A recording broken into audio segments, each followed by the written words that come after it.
This is the What Matters Most podcast. A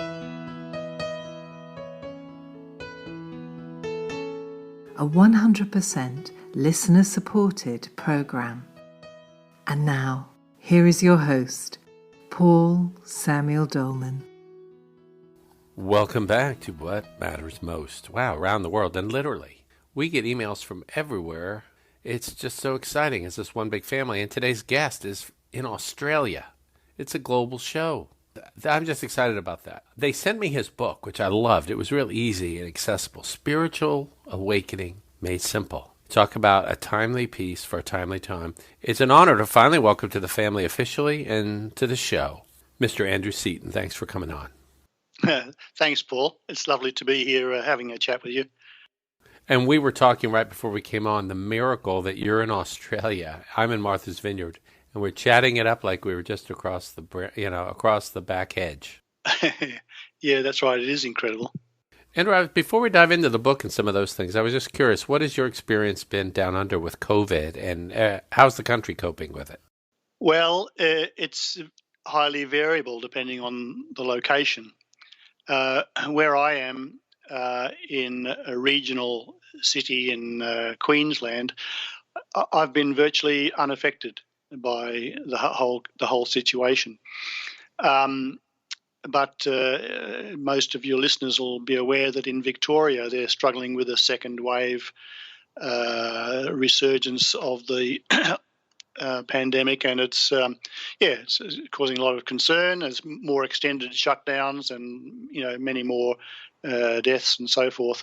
So it's kind of patchy in Australia, but Victoria's having the hardest time of it.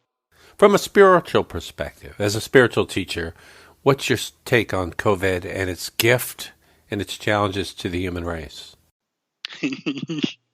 Let's start with a small question, shall we? What's the significance of COVID?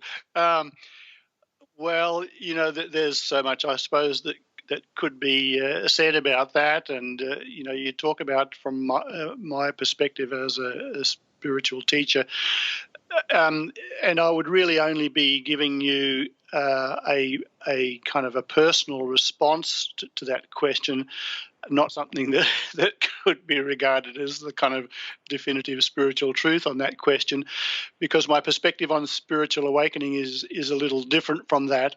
But look, one of the key opportunities for everybody, including all of your listeners, that does relate very much to my perspective on things and to the content of my book, how it could have a bearing on how we deal with the current pandemic situation.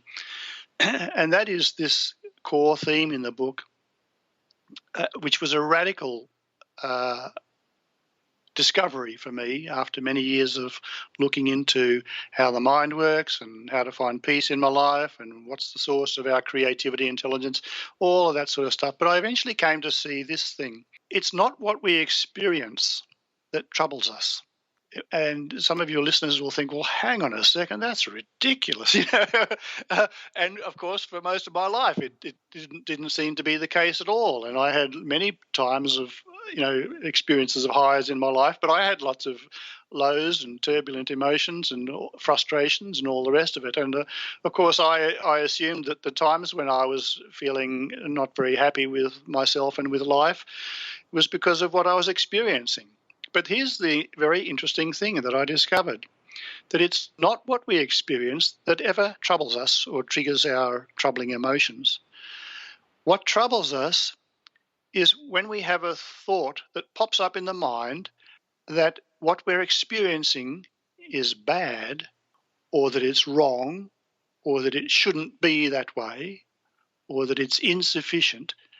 If that thought pops up and we believe that thought, that's what causes our troubling emotions.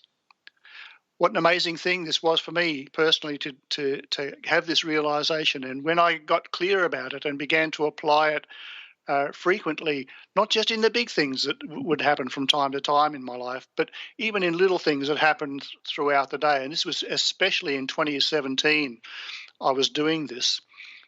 every little thing that popped up, and I would have a response to it. Maybe it was something happening, in the traffic. I would do something silly, or some other driver would do something silly, and I'd honk my horn, "You fool! Don't." And then I would sort of ask myself, well, look, really, the thought that's triggering my frustration or my anger at myself or my guilt about how I just did such and such in the traffic, the thought that popped up that situation is bad, I would ask myself, well, hang on a second, do I know for certain that what just happened is bad?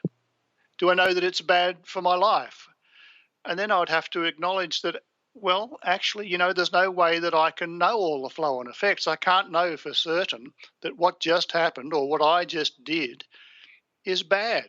I'd ask myself then, is it possible that it could have some good outcome? And usually I would be able to think of, well, yes, it is, but there's a couple of different ways in which it could turn out actually to be good that thing just happened, that I did such and such, or that somebody else in the traffic did such and such. So I'd begin to sort of realise, well, actually, there's no way I can know that thought that what's just happened is bad, or that should never happen that way. I can't know that's true. And then when I realised that, as the thought crumbled, as it were, into dust in my mind, so did the emotion that had been triggered by that thought. So I'd suddenly feel calm and peaceful.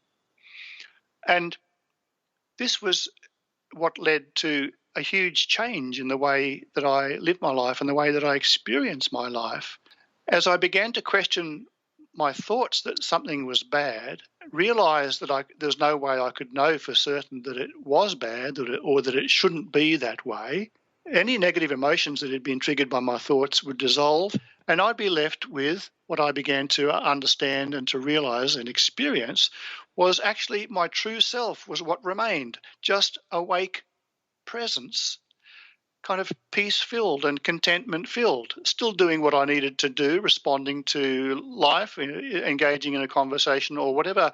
But this, what used to be completely, as it were, in the background, hardly noticed even, this sense that I'm the observer of my life experience, it came much more to the fore as a peaceful presence that was me as I noticed thoughts come and go, feelings come and go, as I engaged in conversations and so forth. So in regards to the current, for many people, highly, as it were, impactful situation of COVID and all its implications, one of the key ways to take advantage, as it were, of this situation is to use it as a tool to practice this questioning of our thoughts that what I'm experiencing is bad or that it shouldn't be that way. That doesn't mean, of course, that we don't make appropriate responses to what we're experiencing.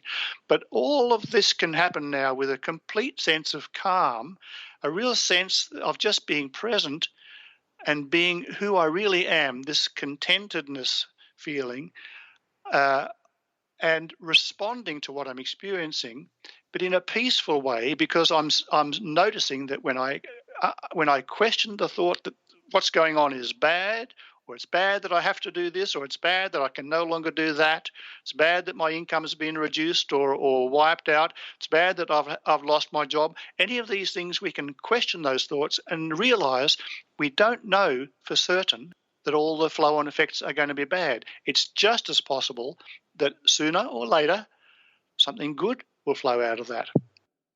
I love that.